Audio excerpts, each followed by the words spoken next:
Hello physios, स्वागत है आप सभी का आज के इस लेक्चर में। तो हम कर रहे थे mechanical principle which are related to the exercise therapy और आज हम पहुंचे हैं base of support, line of gravity and its relation with the stability of our body. So I welcome you all to our channel physio Vidyapeeth और चलिए start करते हैं। सबसे पहले हम आज बात करेंगे लाइन ऑफ ग्रेविटी। ठीक है, इससे पिछली वीडियो में हमने सेंटर ऑफ ग्रेविटी को ऑलरेडी पढ़ लिया है। आज सिर्फ line of gravity, base of support और इन तीनों का relation with the stability of human body. अब लाइन ऑफ ग्रेविटी क्या है, ध्यान से समझना। जैसे सेंटर ऑफ ग्रेविटी एक इमेजिनरी कंसेप्ट था, that is it was the hypothetical concept. In the same way the line of gravity is also a hypothetical or the imaginary line. So we define the line of gravity such that line of gravity is the imaginary line or a hypothetical line that passes from the center of mass of the body and it is always directed, ध्यान से सुनना ये बात, it is always directed vertically downward, that is toward the center of earth. ठीक है, दो तीन बातें इनमें से समझने वाली है। पहला, इट इज अ हाइपोथेटिकल और द इमेजिनरी लाइन। दूसरा, it always passes through the centre of मास या सेंटर ऑफ ग्रेविटी। तीसरा, ऑलवेज एक्ट करती है vertically downward, that is toward the centre of earth. एक और बात, irrespective of the orientation of object, object की orientation कैसी भी हो, ऑब्जेक्ट या ह्यूमन बॉडी सुपाइन पोजीशन में है, लाइन में है, टो स्टैंडिंग में है, हाफ नीलिंग में है, इसकी डायरेक्शन में कोई फर्क नहीं पड़ेगा। Its direction is always vertically downward, that is toward the centre of earth. ठीक है, तो आइए लिखते हैं। Line of gravity is a hypothetical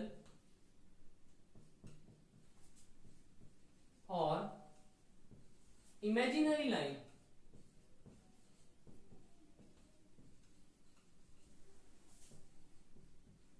ठीक है, ये क्या है, एक हाइपोथेटिकल या imaginary line which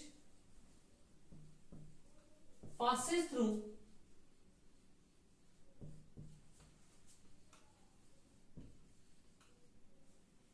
the center of mass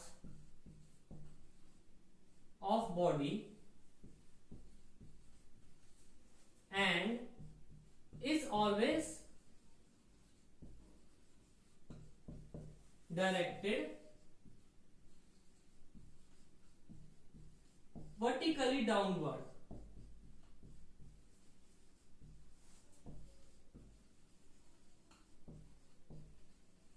vertically downward toward center of earth. ठीक है, सिंपल सी बात है। Line of gravity is a hypothetical और the imaginary line that is which passes through the center of mass of body and is always directed vertically downward, that is toward the center of earth। ठीक है, simple basic हमारा clear हो चुका है। और आइए जरा दो तीन डायग्राम देखी जाए। सपोज करो ये कोई बॉडी है। अभी मैं पहले मैकेनिकल एस्पेक्ट के तौर पे आपको लाइन ऑफ ग्रेविटी क्लियर करूंगा। अब आपको सेंटर ऑफ मास तो सिखाया था, it is asymmetrical, okay, that is its centre of mass lie at the geometrical centre, यानी कि यहाँ पे। अब इसमें से जो लाइन पास कर रही है ऐसे ऐसे ऐसे ऐसे ऐसे, वो क्या है, एक लाइन ऑफ ग्रेविटी। और इसकी अच्छी बात क्या है, ये हमेशा अर्थ के सेंटर की ओर डायरेक्ट होती है। मान लो ये पड़ा है अब एक ऑब्जेक्ट, ठीक है, it is always directed toward centre of earth. ठीक है, तो ये हमारा basic of the line of gravity हो चुका है। तो इसके बाद हम ह्यूमन बॉडी की बात करेंगे। चलो आइए जरा अब देखते हैं for human body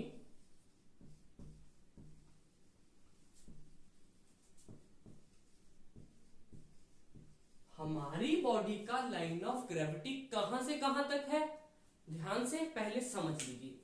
for human body the line of gravity passes from the vertex, side से देखो, फ्रॉम द वर्टेक्स हमारे हेड के सेंटर से, from the vertex through the sacrum, through sacrum, that is, ध्यान से दोबारा सुनो, the line of gravity extend या start from the vertex through S2, that is the second sacral vertebra, and it lie anterior to the ankle joint, that is it is slightly anterior to ankle joint, that is nearly at the level of tarsal joints। कहां से कहां तक, from vertex through second S2 second sacral vertebra, that is S2 to the ankle joint, that is slight anterior to it at the level of tarsal joint। ठीक है, कहां से, from vertex to S2 vertebra to ankle joint के anterior, कहां पे, at level of tarsal joint.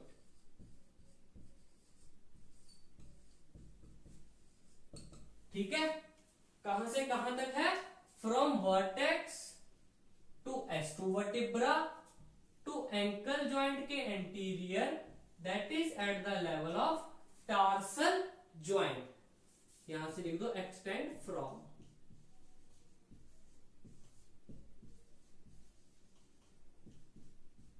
ठीक है, human body का line of gravity from vertex to S2 vertebra to slight anterior to ankle joint at the level of tarsal joint के ऊपर है। आइए डायग्राम देखते हैं।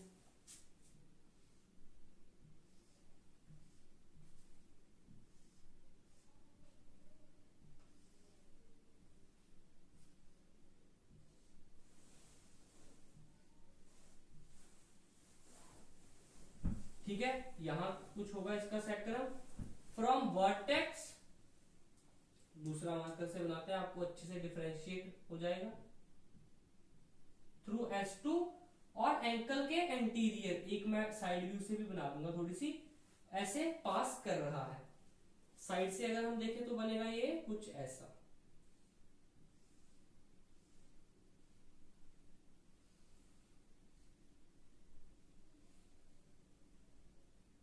फ्रॉम वर्टेक्स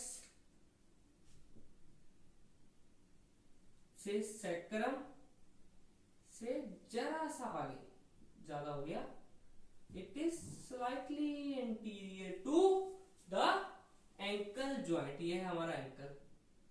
ठीक है, एंकल के जरा सा आगे।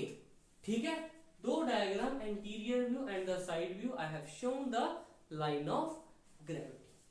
अब चलो, अब हम क्या करेंगे, अब हम पहले बेस ऑफ सपोर्ट के बारे में पढ़ेंगे और इनको फिर स्टेबिलिटी के साथ रिलेट करेंगे, and that will be very interesting. Okay, so let's now move on to the base of support. साथ साथ में लिखते जाइए, मैं बार बार कहता रहता हूं, because when we write we memorize it for a quite longer time. Okay, so let's now move on to the base of support. Base of support बहुत सिंपल है। बेस ऑफ सपोर्ट, ध्यान से सुनना, it is the effective area of contact, it is the effective area of contact between a body with ground? Very simple, that is एक body ground के साथ कितने area में कंटेक्ट है, that is the base of support. क्या यही है? एक लाइन और ऐड होगी, there will be one more line, ध्यान से समझना। It is the area of contact of a body with ground and also it include the area between them if the point of contact are two or more। अगर तो एक body ground के साथ सिर्फ एक ही पॉइंट ऑफ कंटेक्ट पे है तो जितना उसने कंटेक्ट किया उतना ही उसका बेस ऑफ सपोर्ट। लेकिन अगर दो दो है, इसका पॉइंट ऑफ कंटेक्ट का सरफेस एरिया, इसका एंड इसके बीच वाला एरिया भी इंक्लूड होगा, यानी कि बेस ऑफ सपोर्ट को हम लिख सकते हैं, बेस ऑफ सपोर्ट को हम लिख सकते हैं, it is the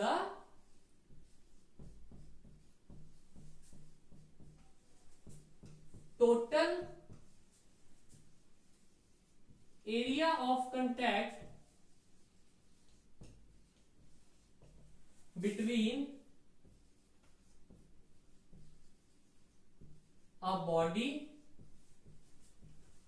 and ground।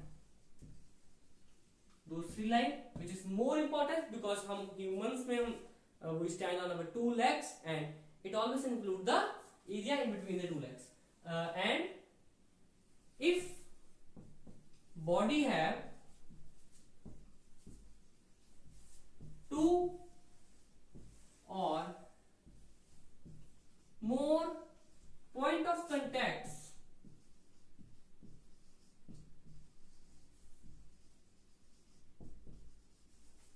it also include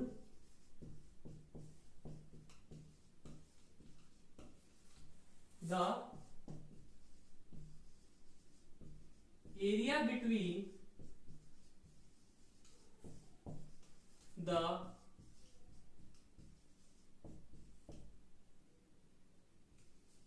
points of contact. ठीक है, अब इसको हम समझेंगे। It is the total area of support. क्या कहा पहले मैंने? Total area of contact between body and ground. लेकिन if the body have two और more point of contact it also include the area between the point of contact. Example लीजिए, ये एक body खड़ी है, अभी इसका बेस ऑफ सपोर्ट सिर्फ इतना है, ये।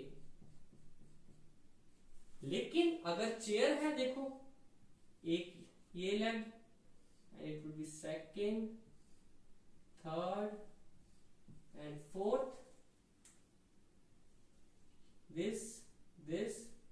this and it also include this hole, it will be quite anterior, yes, now it looks good and it is the this is the now total area or the total base of support। ठीक है, जैसे कि मैंने कहा ये body है, इसका सिर्फ पॉइंट ऑफ कंटेक्ट कितना है? एक है, तो वही है इसका बेस ऑफ सपोर्ट। लेकिन जैसे कि चेयर में 1 2 3 4 लेग्स है, एक तो उनका जहां जहां पे कांटेक्ट कर रही है वो, और उनके बीच का सारा एरिया भी it will be included in the base of support. ठीक है, चलो अब हम बात करेंगे फिर ह्यूमन बॉडी की। हमने सब ऐसे ही पढ़ना है, पहले हम कॉन्सेप्ट पढ़ेंगे, फिर उसको मैकेनिकल थिंग्स पे अप्लाई करेंगे, मटेरियलिस्टिक थिंग्स पे, and then we will come to the human body. It will give a crystal clear concept. Okay,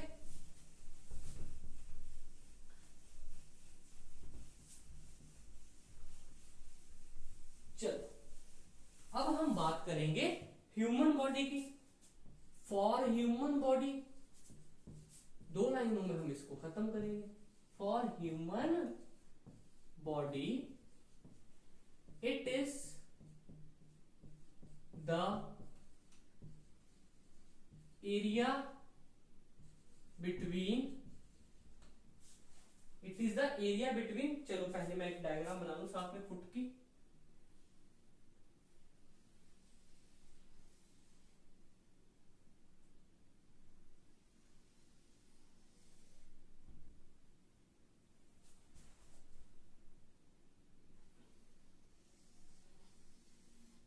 ठीक है, चलो, it is an area between the line joining, कौन सी लाइंस, दो lines हैं, बता रहा हूं अभी, द लाइन ज्वाइनिंग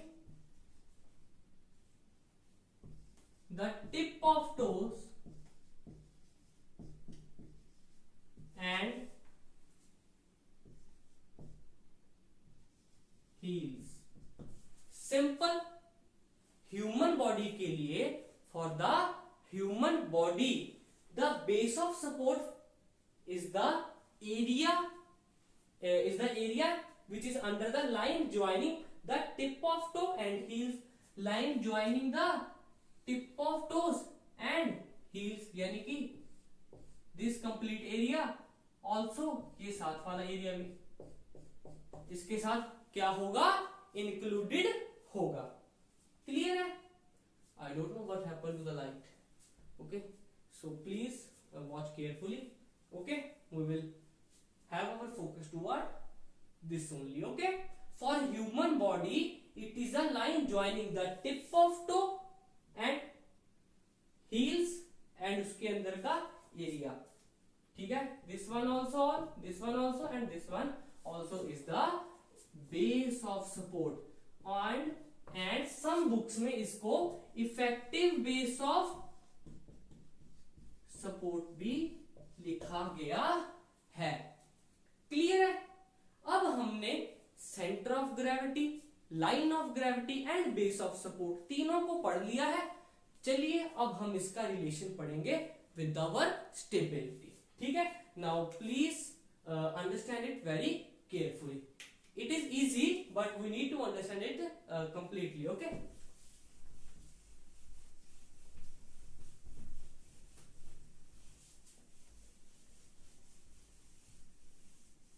चलो अब हमने बात करनी है किसकी, स्टेबिलिटी।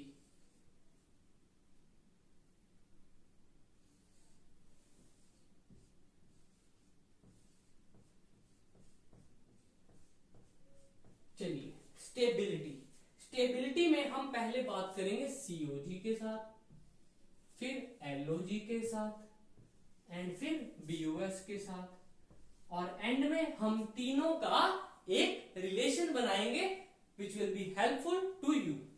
ओके, चलिए सीओजी की बात करें। Stability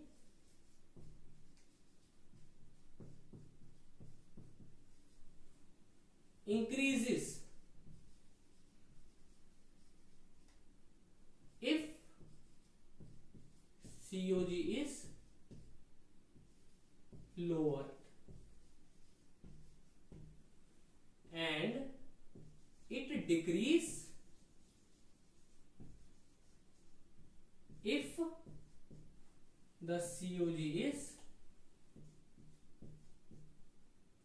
is located high. Simple है, एक एग्जांपल से समझेंगे।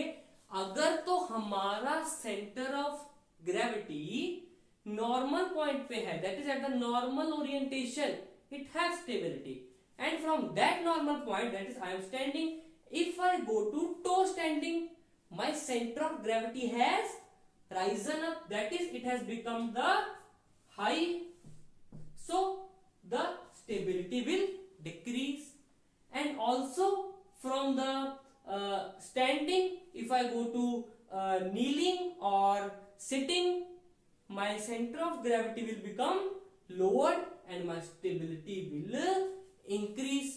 Simple, इसकी एग्जांपल हम क्या लिखेंगे, toe standing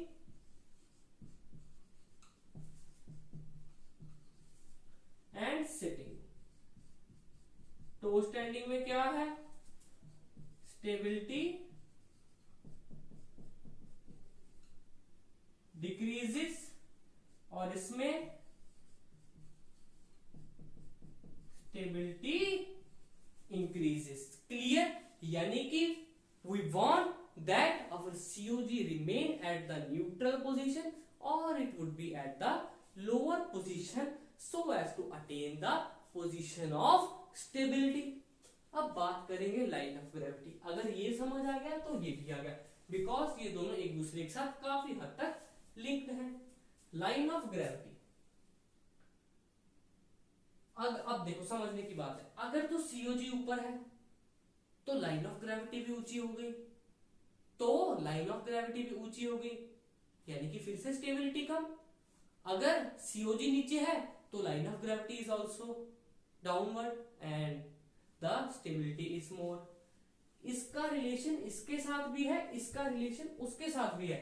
देखो इसमें बनेंगे ऐसे और ऐसे। इफ सेंटर ऑफ ग्रेविटी या मास, हम ना इसको सीओएम लिख के चलते हैं, इसको हम सेंटर ऑफ मास लिख के चलते हैं। चलो, although it is same thing I have explained you in my video of center of gravity and center of mass along with gravity। अब देखो, if center of mass is lower तो क्या होगा, line of gravity also small हो जाएगी, it will also become small and stability increases, and इसका उल्टा भी हो सकता है। if center of mass is high तो line of gravity long and stability decrease. ठीक है, अब इसको समझेंगे। फॉर एग्जाम्पल ये हम खड़े हैं नॉर्मल पोजीशन में, ठीक है, यहां से हमारा है centre of mass S2 vertebra पे, यहां से गिरने का या फिर फ्लक्चुएशन के चांसेस कितने हैं, या तो हम यहां यहां यहां यहां यहां यहां, मतलब जब हमारा सेंटर ऑफ ग्रेविटी लोअर है तो लाइन ऑफ ग्रेविटी भी स्मॉल है, so there are very less chances of deviation to occur, so the stability is high, so the stability is high. लेकिन अगर यही पर्सन टो स्टैंडिंग में है, कहां पे है, टो स्टैंडिंग पे, लीजिए इसके विद रिस्पेक्ट, अब ये ऊपर हो गया, हाँ, तो यहां पे सो अब इसका certainty to get displace from its position, that is इसका इक्विलिब्रियम। वो इक्विलिब्रियम हम बाद में पढ़ेंगे, वहां पे जाके भी ये चीजें बहुत ज्यादा आपको क्लियर हो जाएंगी और ज्यादा। Although it's quite easy, that is when the COG is lower the line of gravity is smaller and there are minimum fluctuation that occur in its position, so stability is high, and it's vice versa, that is when the COG is quite high the line of gravity is longer and there are more chances of the stability to decrease and stability get decrease। अब base of support के related हम इसकी बात करेंगे। if line of gravity is inside base of support and outside base of support, ठीक है, अगर तो हमारा line of gravity base of support के विद इन है तो कोई दिक्कत नहीं, स्टेबिलिटी अच्छी है, एकदम बंदा आराम से खड़ा है। लेकिन अगर वो बेस ऑफ सपोर्ट से बाहर गया, हमारी स्टेबिलिटी भी खत्म हो जाएगी, दैट इज स्टेबिलिटी इंक्रीज, और यहां पे स्टेबिलिटी डिक्रीज। इसकी भी एक एग्जांपल देखेंगे। अगर तो हम नॉर्मल खड़े हैं स्टैंडिंग में, देखो ऐसे ऐसे, तो हमारा बेस ऑफ सपोर्ट ये है, ये वाला, हमारी लाइन ऑफ ग्रेविटी कुछ ऐसे है और ये बेस ऑफ सपोर्ट के विद इन है, that is there is no problem. लेकिन इफ वी आर इन, अब मैं साइड से बना रहा हूं व्यू, साइड व्यू है, और अब हम स्टैंडिंग से ट्रंक फ्लेक्शन में जा रहे हैं, तब हमारा लाइन ऑफ ग्रेविटी आगे चले जाएगा और हमारा बेस ऑफ सपोर्ट कुछ यहीं रह जाएगा, that is our line of gravity moves out of the base of support, and that's the reason we are not much stable in these kind of condition. जैसे अब हम ऐसे खड़े हैं और ऐसे गए, हमारा लाइन ऑफ ग्रेविटी आगे चला गया, तो anterior deviation the person will fall anteriorly. Similar in the trunk extension posteriorly जाएगा लाइन ऑफ ग्रेविटी और पोस्टीरियर डेविएशन. और जब हम ऐसे करते हैं तब भी हमारा लाइन ऑफ ग्रेविटी इधर जाएगा, we will fall to the side in which we literally flex our trunk. Clear है? यानी कि जिधर जिधर जाएगी हमारी लाइन ऑफ ग्रेविटी डेविएट हो होकर उधर उधर हम डेविएट होते जाएंगे. आगे किया आगे गिर जाएंगे, पीछे किया पीछे गिर जाएंगे, साइड को किया और साइड को गिर जाएंगे. क्लियर है सेंटर ऑफ मास का relation with stability line of gravity का. अब तो बहुत सिंपल है.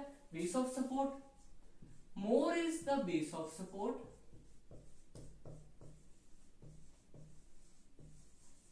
more is the base of support. Okay, more is stability. Simple. More is stability. बहुत सिंपल था, बहुत सिंपल था. जितनी ज्यादा बेस ऑफ सपोर्ट उतनी ज्यादा स्टेबिलिटी. इसकी एग्जांपल लेंगे.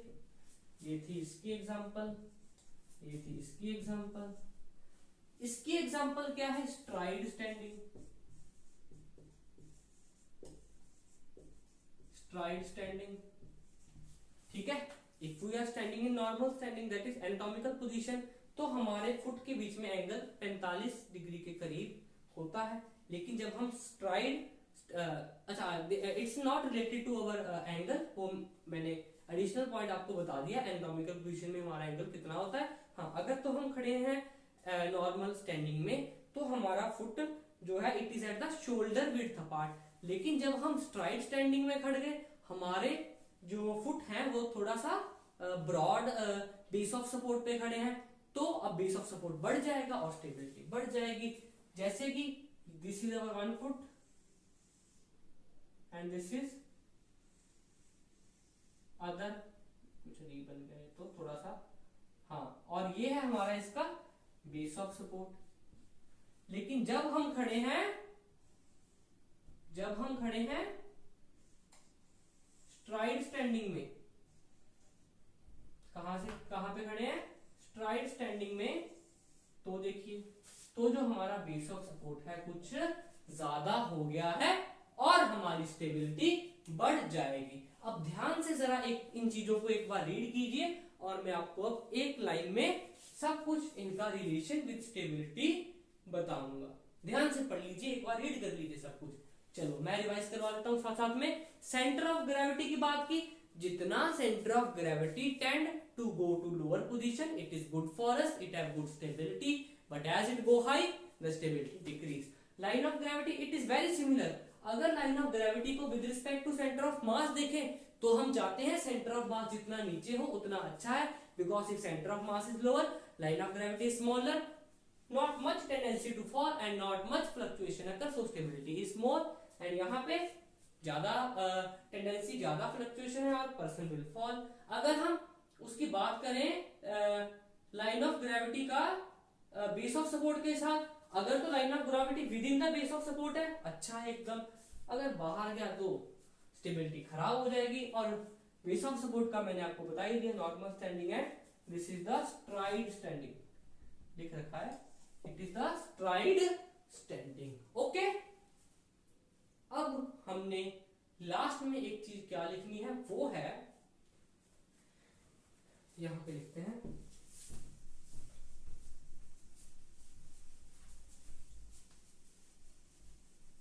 चलिए अब देखना, स्टेबिलिटी,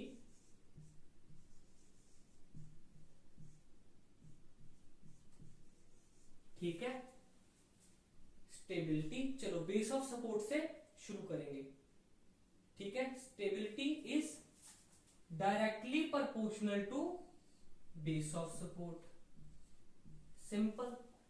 जहां यानी कि जहां जहां बेस ऑफ सपोर्ट बढ़ा, सीधा हमने लिखना है इट इज मोर स्टेबल. चलो बेस ऑफ सपोर्ट का हो गया. अब हम बात करेंगे सेंटर ऑफ मास की. सेंटर ऑफ मास के इनवर्सली प्रोपोर्शनल है, it is inversely proportional to centre of mass. क्यों? क्योंकि सेंटर ऑफ मास जितना ऊंचा उतना स्टेबिलिटी कम। अब हम बात करेंगे line of gravity. Similarly line of gravity के भी वो क्या है, इनवर्सली प्रोपोर्शनल। ठीक है, समझ रहे हो? ध्यान से देखो, स्टेबिलिटी उतनी ज्यादा जितना ज्यादा base of support, that is it is directly proportional to base of support. इतना हो गया, स्टेबिलिटी उतनी ज्यादा जितना ज्यादा बेस ऑफ सपोर्ट, यानी कि it is directly proportional. Stability decreases if this increases, that is centre of mass of अगर ऊंचा हो रहा है, that is it is going to the higher position, stability decrease, so it is inversely. Same for the line of gravity, ये और ये parallel चलेंगे। ठीक है, क्लियर है? सो ये था हमारा last conclusion of the today's lecture. And एक बार फिर से समझ लीजिए, स्टेबिलिटी बेस ऑफ सपोर्ट बढ़ने पे बढ़ेगी और कम होगी कब, जब सीओजी और एनर्जी बढ़ रहे हैं, यानी कि that is it is going high and line of gravity is also becoming longer, and stability increase if center of mass is coming to a lower position and line of gravity is becoming smaller. So with this we reach to the end of this session. So I thank you to one and all.